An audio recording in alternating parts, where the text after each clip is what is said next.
మకర రాశి. ఈ రాశి వారి రోజు కొంత జాగ్రత్తగా ఉండాలి. అనవసరమైనటువంటి వ్యవహారాలు నెత్తి మీద తలపైన పెట్టుకోవద్దు. మీరు సహాయం చెయ్యాలి అనుకుంటే మాట ద్వారా కొంత సహాయాన్ని అందించండి. కొన్ని వివాదాలకు దూరంగా ఉండడం మీకు చాలా మంచిది. మిత్రులతోని జాగ్రత్తగా వ్యవహరించండి. బంధువర్గం మిమ్మల్ని కొంత ఇబ్బంది గురి చేసే అవకాశం ఉన్నది. ఉద్యోగస్తులకు ఒత్తిడి కూడా పెరిగే అవకాశం ఉన్నది. నెమ్మదిగా తొందరపడకుండా మీ పనులు శ్రద్ధ పెట్టి కొనసాగించండి. మీకు కొంత కలిసి వస్తుంది. వ్యాపార రంగంలో మధ్యమ స్థాయి ఫలితాలు పొందుతారు.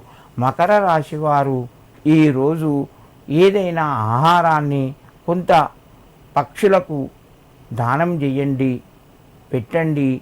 మీకు కొంత కలిసి వస్తుంది.